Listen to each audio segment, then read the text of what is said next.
several critical points come up in all this, so thank you. I do want to say with you, Paul, something that scared the mess out of me when you said the public will tell artists what's appropriate.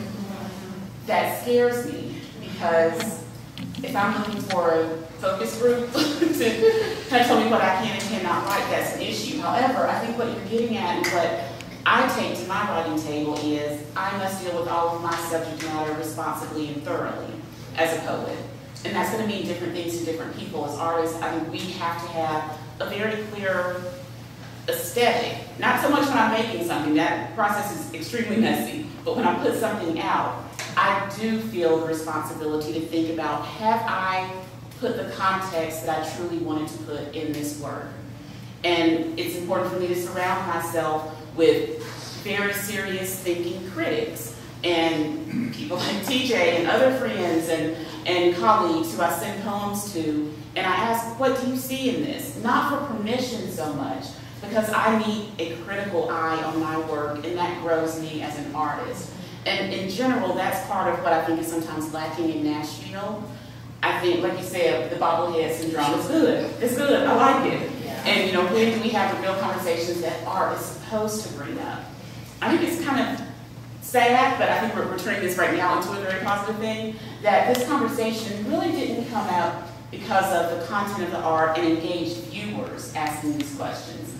The conversation initially came up from some weird, anonymous, whatever, right? I'm going to say I'm glad it happened, but I think it shows that we can do so much more as people who are engaged with art.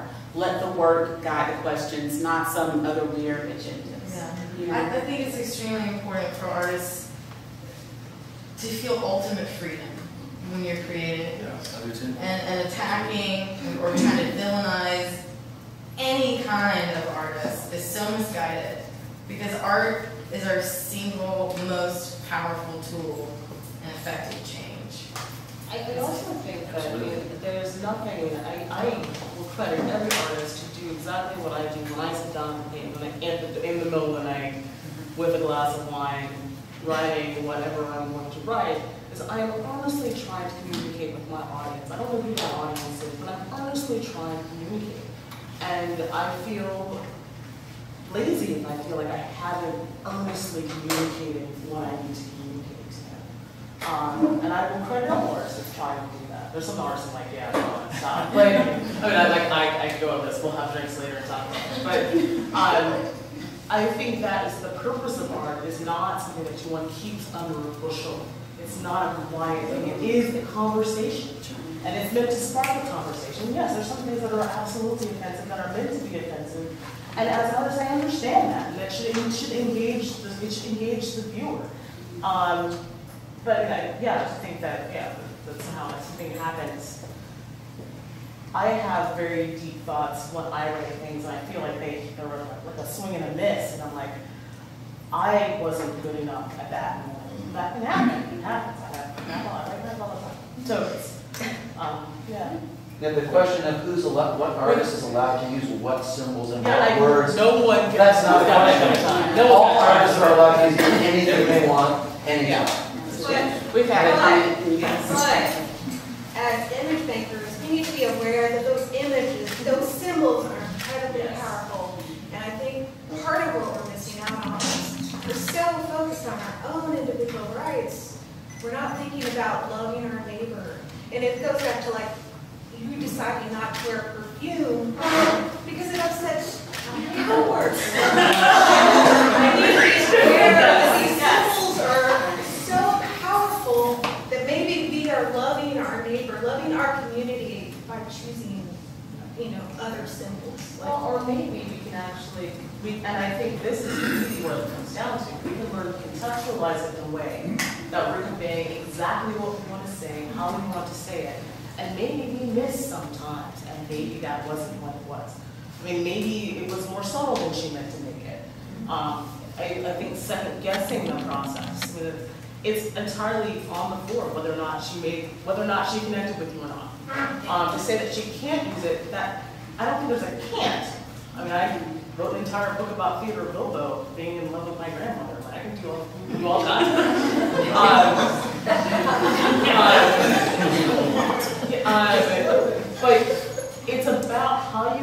conceptualize it, and knowing that you're playing with fire. You can't build anything without fire. Like, you have to do it. It's how you handle it. Is basically.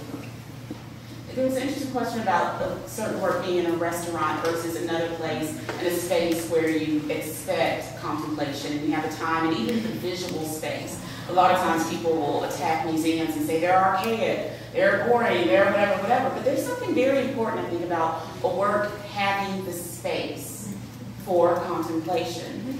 So, I saw a hand. Okay. I got here a few minutes late, so this may have been introduced into discussion. I am curious as to whether the controversy is singular or dual. Is it about this piece having the Confederate flag in it, or is it about where it was placed? I think there's a really big difference between the two. And are we really spending all this time worrying about the artist using it and her right to use it, or is it truly that if you do spend time contemplating the piece, I think you can come up with a lot of, personally, I don't think it glorifies. I don't think it glorifies the woman, and I don't think it glorifies the flag. I think there's a lot more to it. But is it about that piece was created, or is it the choice to put it in a place where you're supposed to be welcoming the public? I don't know if that was discussed. You missed Sheila's statement was read and kind of like her. Okay. I think that conversation is what's happening right now. Frankly, I just keep listening. I don't know. To me, it mocks the symbol, and I appreciate it in that sense.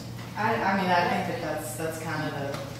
I can also see where somebody who does fly that flag would see that and be like, yeah. Like not even see the criticism.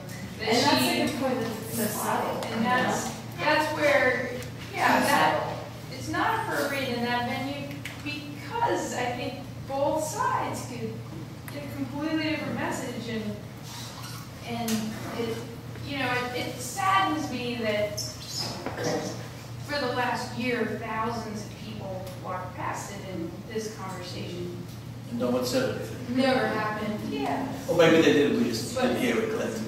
That's the thing, is like, there was never like a formal complaint, like lodged with Acme, but I have met people since starting this conversation, and I've met so many awesome people that admitted to seeing it and experiencing that like eye roll moment, like flag, and have felt that way and seeing that piece in that restaurant, like, just was it worth me even getting in, like, that's a whole other conversation in itself, like. But,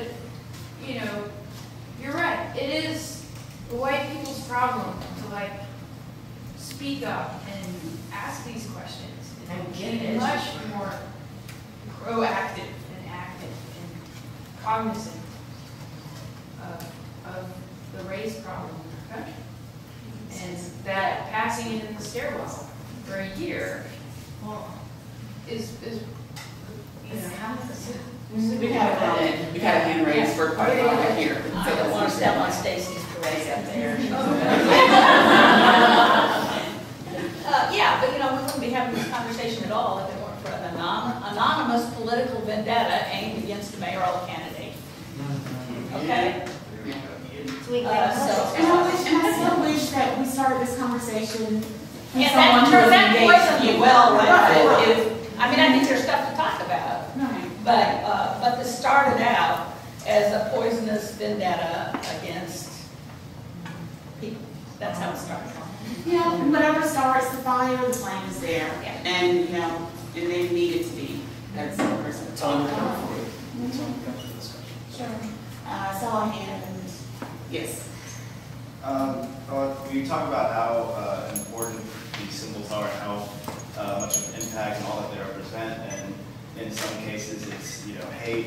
And what I think about, I believe it's appropriate in the Acme. I think it's all you said, what you receive from the image. But if you think about in relation to when in Nazi Germany they had the swastika, and it's a symbol of hate, a symbol of anger, and just atrocities laid right behind the flag. While the swastika is also a symbol in Hinduism and Buddhism as some sort of more religious, auspicious symbol of some sort. And you know, it's all, I guarantee that they receive it completely differently than those under the Nazi Germany flag. So I think it's always appropriate to say, while the difference between somebody and a Klan member holding the flag and the difference between it hanging in the Acme on the rear end of some woman in a place where the environment, at least with my being there, is open to people of all sorts. And while I can't have somebody disassociate what they pin under the flag based on where they are in the environment, I think it is a little more of a scapegoat almost than it should be. Can you talk more about that? When you say scapegoat, do you think the flag itself? Well, I guess a little bit of both. In a more secular area, the painting, and a more broader aspect of the flag, because, I mean, a flag, when I say that flag, I think of redneck, and it's a little more outside, and I've always been a little more in the city, but I think it's scapegoat more in that we're arguing whether the flag is good or bad because it's easy to like or dislike on Facebook.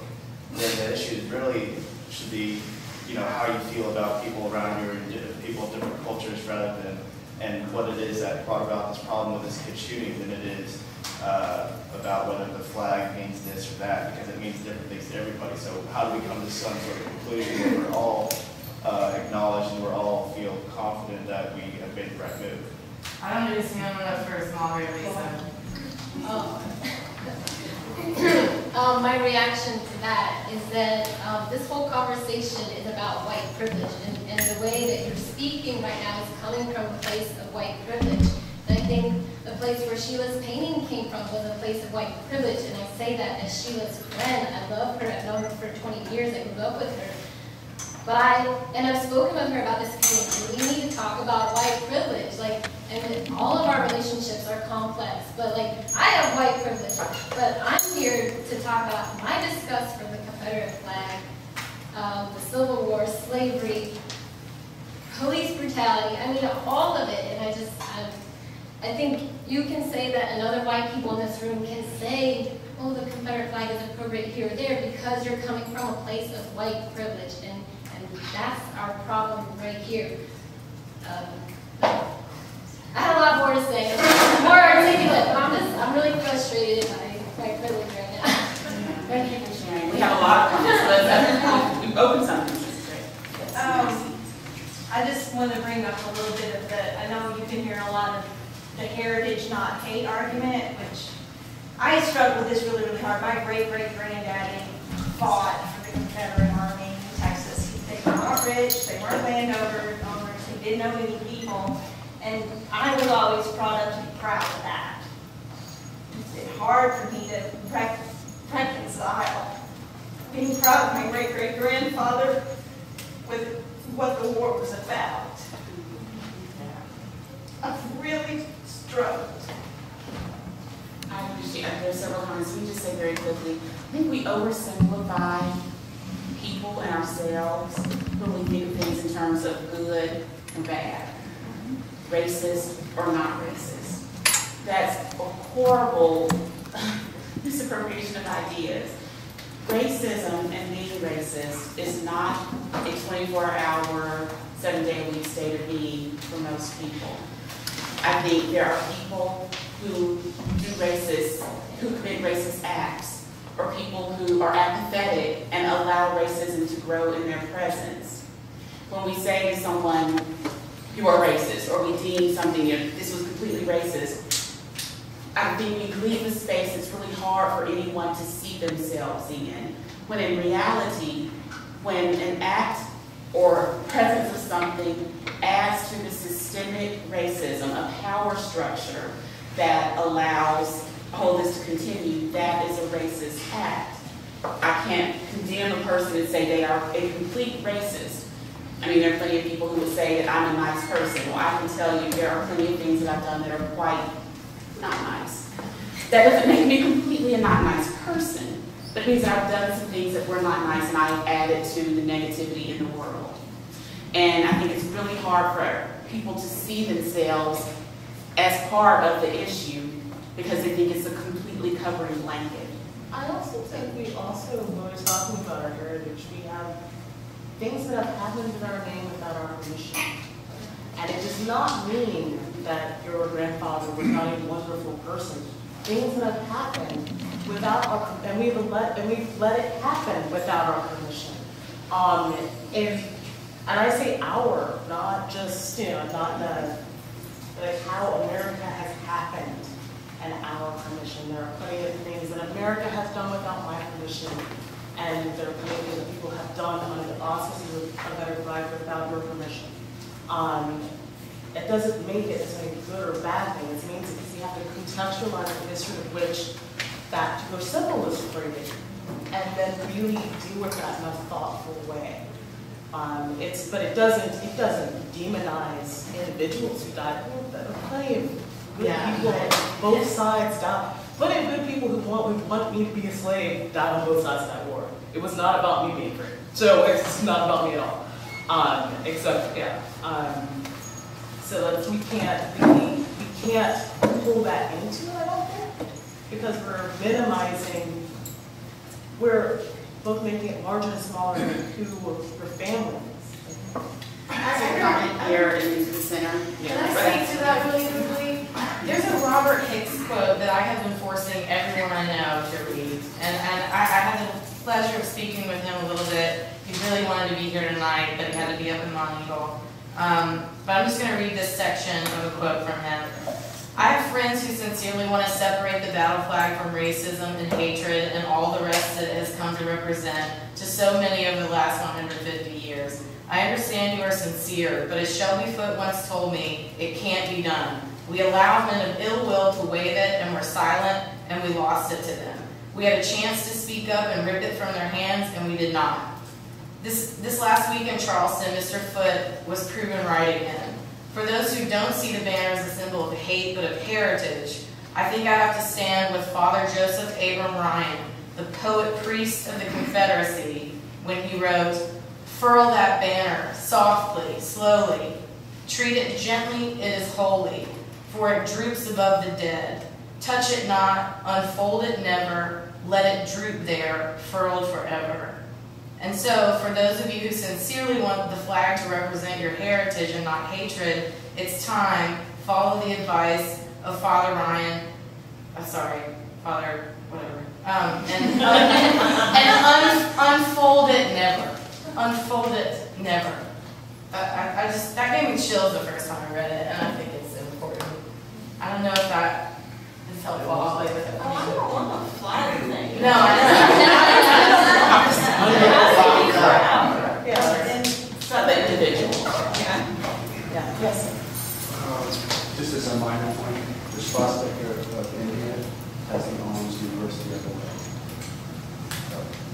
At least did that much. For me, and I may be missing the point, I don't know if we frame the conversation as whether or not this is somehow limiting artistic expression. I think we missed the point. But just because we have a right to do something doesn't mean it should be done. I think it's the Declaration of Independence that calls the Indian people, I don't remember the exact quote, but it's in the Declaration of Independence, Indians are classified as subhuman in print. Women were not allowed to vote. That didn't mean it was right. Blacks were not citizens. It doesn't mean that it's right. It was legal at a certain point in time, but it doesn't make it right. There is a war against blacks in our country, and we need to recognize the inappropriateness of waiving anything that directly or indirectly symbolizes an insensitivity to that war. And so for me, this is not about whether or not an artist is being denied his or her right to their artistic expression. To me, it's about time and place. And someone were to produce the most beautiful sculpture of a phallus and put it on the front of a home for raped women, that would be, they are right, but it would be grossly obscene, and it should be taken down.